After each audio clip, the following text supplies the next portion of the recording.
Hello, YouTube. It's Detroit Allycat. Welcome back to my channel. Today we're talking about Amie Harwick, and I think you're going to really like this case, or at least I think you should listen to this case because I think there's a lot to learn. I just want to say that it is very difficult to figure out exactly where the microphone, all the stuff is. It's just a lot. So I hope I did a good job. But anyway, without further ado, let's get spooky. I'm not editing that out. It happened. So for those of you that are first timers to my channel, I deal with anything that is true crime, paranormal, anything weird, anything that other people don't like to talk about. I do want to dive into cults, and if that is what you would like to hear about, then let's do it. However, today I would like to put out a warning. I always put out a warning because sometimes certain topics can be very uncomfortable for some people. So today I'm going to talk about domestic violence and I am going to talk about stalking. This is something that is extremely important to me because I actually was in a stalking situation for way too long. I think it was like 10 years. I'm not going to talk about my stalking situation. I think it was more than 10 years. I'm just going to talk about this situation because it's so extremely important to talk about stalking. For the longest time, you could not even get in trouble for stalking. Like if you called the police and you said that somebody was stalking you, they would tell you that they were not breaking a law. I just I mean, and the reason that I know this is because I have made those phone calls. The person would show up at your house. They wouldn't go inside your private property, or they would show up at your work, which is another public place, or they would follow you to a store, or they would drive by your house and watch you outside. All of these things were told to me that they were not illegal, and I cannot express how horrible and awful and extremely dangerous that situation is. I am very lucky to have had someone step in on my behalf. But like I said, this is not my story. We're going to talk about Amie Harwick. I hope I said that right. Harwick. Harwick. Yep. So I really like Amie Harwick. She kind of has like this pinup vibe to her. She is really edgy. She's really cute. She comes from a community that I understand. Feel like she was in the fetish community. She was a Playboy model. She also did, I think she was an exotic dancer. I guess they call that a midnight ballerina now. Which honestly, I have to say, like, midnight ballerina, I hope that's like a stripper. I hope it's not a call girl, but even if it is, doesn't matter. I think a midnight ballerina sounds like a really cool name for an exotic dancer. If you've come to my channel to like say awful things about sex workers, this just ain't the channel for it. I just I don't think they're yeah, that's another topic. Let's talk about Amie Harwick. Let's talk about her life. Let's talk about what happened. Let's talk about her accomplishments because we're not talking about just the run of the mill beautiful girl. We are talking about a full PhD doctor, sex therapist, an author. She had a podcast, she had a YouTube, she did all kinds of work for people in the sex work industry, support work, helping them get out of it, helping them transition into normal lives. She did marriage counseling. There are so many accomplishments that this girl did. The world really lost someone very special when they lost this girl. Amie Harwick, she was a sex therapist. She was an advocate for sex workers. That was something that was really important to her. She did she worked with a group called Pineapple Support. I didn't know what pineapple support was or the pineapple therapy. It's actually a group that supports sex workers and their transition. And I have their phone number for anybody who needs it. But she worked with this charity or support group all the time and donated her time towards this group. She was an author. She actually was the former ex-fiancé of Drew Carey. I don't know if you know who Drew Carey is. He's pretty famous. He was on The Price is Right. He had a show, The Drew Carey Show. He's a very famous comedian, but they were engaged for a while. And like I said, she was a Playboy model. She was a fetish model. It was kind of like tucked away. To find that information, I had to actually go on her Facebook, which is still up. I don't know if it's disrespectful to go look at it because I feel like it's like a remembrance Facebook, but you can still see the pictures of her past.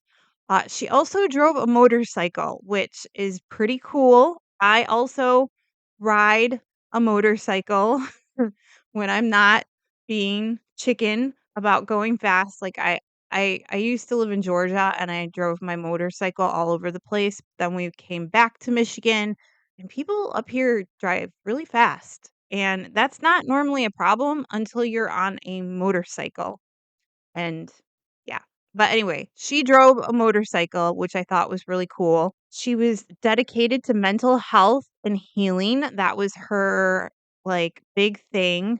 Unfortunately, she was a victim of I don't know if I'm allowed to say this. YouTube has so many rules, but we're just gonna break through those rules. She was a victim of murder by a stalker, unfortunately. And I'm going to tell you the story about that. But before I tell you the story about that, let me tell you about her early life and her family. She was born May 20th, 1981, in Sellerville, Pennsylvania. Now, this girl was super beautiful, super smart, super spunky. I remember watching an interview of her mother. Her mother and father absolutely adored her, and her mother actually said she was just simply fabulous.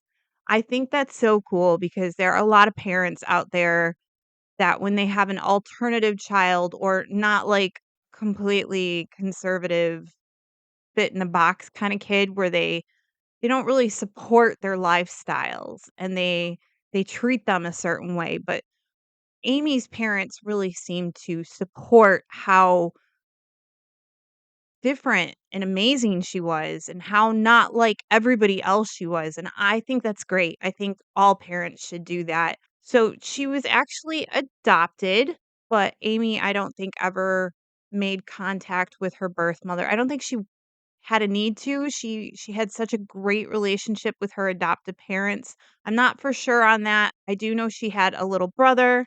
Let me tell you the names. Penny and Tom Harwick. They adopted Amy, and Penny said that Amy was this beautiful little girl with these dark curls. I don't know if she was adopted as a baby. I think she was a little bit older when she was adopted, but Penny talked about how beautiful she was when she was little. Eventually, Amy moved to Los Angeles and she actually lived in the Hollywood Hills. I don't know if you guys know much about Hollywood Hills, but it's very expensive. But Amy was an extremely successful person and she was making it. Like she was really going somewhere with her life and it's really impressive. She was a sex therapist, which I I don't know how to describe that. I think people think that sex therapists are people that have sex with people for therapy. That's not actually true. They actually work on all different kinds of issues that people could be having with sex, like confidence or libido, all kinds of stuff, trauma, not being able to have sex because there's trauma. And she really focused on this. And this is something that I think is really good because not a lot of people feel comfortable about talking about the things like this. And this is a very healthy part of your life, you know, having a good sex life. So we need people like Amy Harwick, who is actually Dr. Harwick. She does have a YouTube, and I looked at it a year ago, and it was still up. So I think it's either Dr. Harwick or Amy Harwick, but either way, I I think it's a great idea if you go check out her YouTube. Obviously, there's no more new videos up since the incident happened, but what she does have up there is still very relatable today, and she's extremely entertaining and knowledgeable. She's just I mean, I'm enamored with her. I am. She was an amazing girl. She is author of the New Sex Bible for Women, which that's pretty incredible, and I think in the book, she actually had pictures of herself, and it was like a spicy book, but she was so beautiful that, of course, it would only I think it's cool that she had the self-confidence to do that. I really do. Like I said, she was the ex-fiancé of Drew Carey. She met Drew Carey at a Hollywood party in 2017. They actually ended up getting engaged on The Price is Right, which is a show that Drew Carey hosted, and it was the Valentine's episode. He asked her to marry him, and she said yes. Unfortunately, about I think it was in 2018 when that happened. Unfortunately, later on that year, she actually broke it off with him, and the rumors were is because of her stalker that would not leave her alone. I know that Drew Carey was extremely upset. He talked about her all the time. He still talks about her to this day with the utmost respect. And something that is really sad is 2 days before the incident happened with her, she reached out to Drew and said she really wanted to talk to him, but because of what happened, they never got to talk. So let's talk about her stalker. I don't really like to focus too much on the people that cause the issues because I just feel like they shouldn't be getting fame through it, but we do have to talk about this man. His name was Gareth Perth House. A bit of a tongue twister. He was a photographer, he was a comedian, and he was an engineer. They got into a relationship in 2010, and the relationship ended up turning violent. I guess he assaulted her a couple times. There were a couple of phone calls made to the police. The relationship in 2011 escalated when she was in the car with him on the expressway. They got into a fight, and he ended up pushing her out of a car on the expressway. She was fine, but that was it for her. I know that at one point in their relationship, he said that he had to hit her because she just made him so mad. So when they broke up in 2011, he became extremely obsessive. He would call her constantly, he would show up to her work, he would send her emails after emails after emails, and Amy tried to be nice about it, but it just got to be so much, and so she went out and she got a restraining order against him, and it had been a while. I think it was, like, in 2016 when it expired, and she thought to herself that she was just gonna not renew the restraining order, which unfortunately turned out to be a huge mistake. Let's talk about the night of the incident. She went to an event in LA. It was for a company called XBiz, and XBiz is actually a corn company? An online streaming corn company. I hope you got that.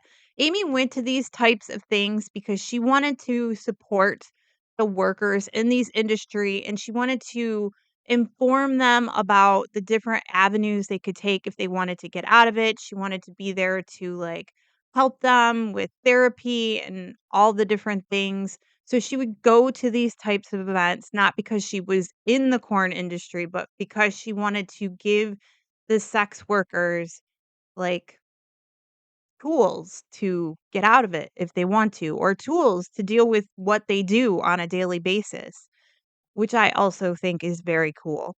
And she ended up going to this X-Biz event, and Gareth was actually a photographer for the event. They say onlookers say that they saw that she noticed him and she got really afraid, and he like came up to her and he just started crying and he started shaking, and she was trying to like de-escalate the situation and calm him down. Meanwhile, she's in her own head freaking out, which is awful, because I can't even imagine you're sitting there talking to your stalker, you're right there in his face, and instead of, like, accepting your own emotions, she's trying to calm him down and de-escalate the situation. She was a very smart girl, but she decided to go home, she left, because she was terrified, and the date of this event was February 14th. It was late February 14th, early February 15th. And around, I think, 1:16 in the morning, her roommate had heard, like, struggling and screaming, and so he called the police, and the police came, and when they came to Amy's house, this is where it gets a little bit rough. They found Amy in the front of her two-story house. She was in front on the sidewalk area or concrete area, and it looked like she had actually fallen from her balcony. Now, Amy has pictures of herself on the balcony taking pictures, like poses. I don't know if you've seen girls take poses on balconies. They like to like sit on the railing and stuff. So she was very aware of her railing, had been up there, was comfortable. So for her to fall off that balcony is bizarre. They went upstairs. The police went upstairs. They looked around. They saw that there was like stuff all over the place. And they ended up finding an empty syringe, and at first, they thought that she could have fell, but then they came to the conclusion that someone broke in, there was a struggle, and they went and took the syringe, they tested it. Now, this is something that I actually learned from watching Law& and Order. You can take a lethal dose of nicotine, and there's actually been a couple cases where people have used nicotine to actually put on people's skin and poison them.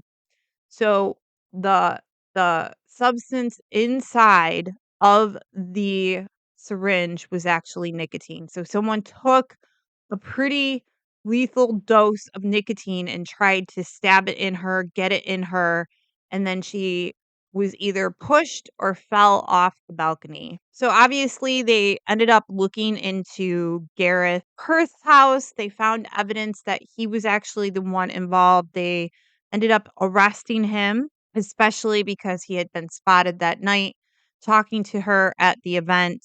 They did an investigation. They took him to court.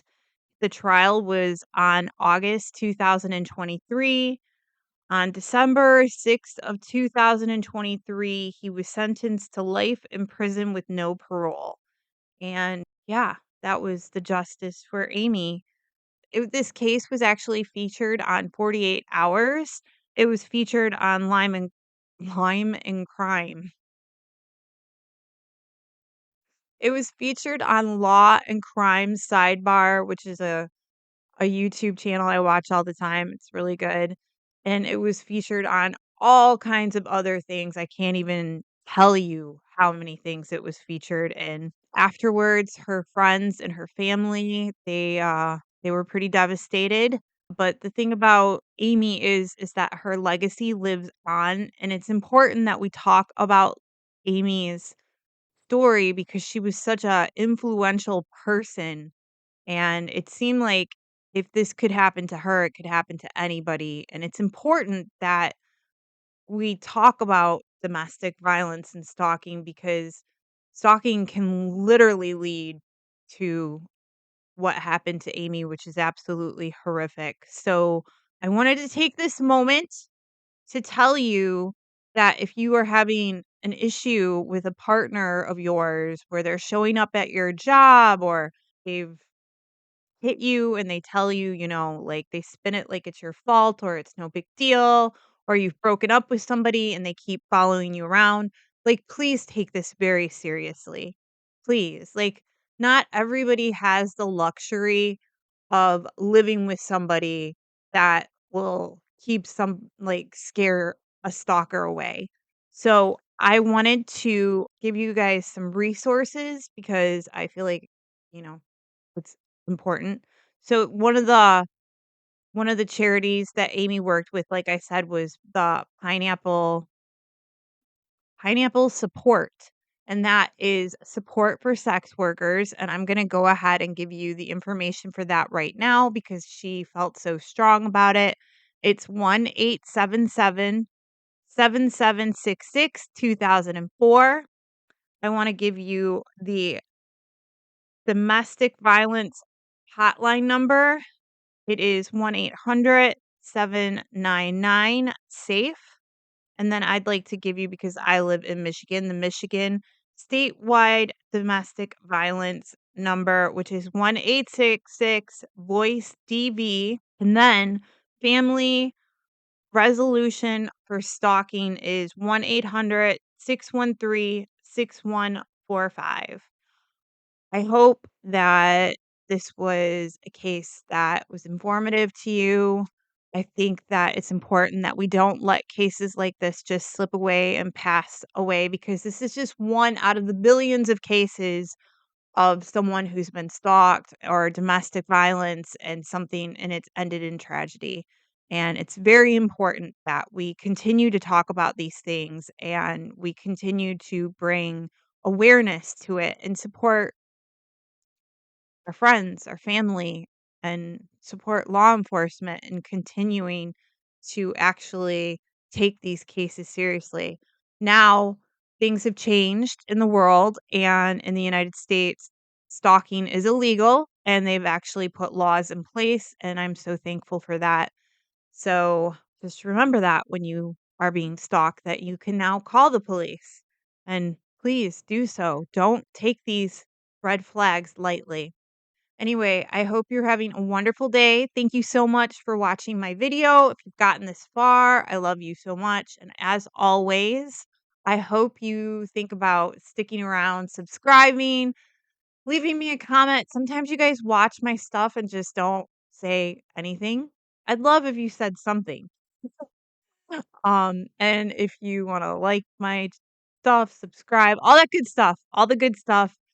But mostly what I want you to do is stay safe and stay spooky. Bye.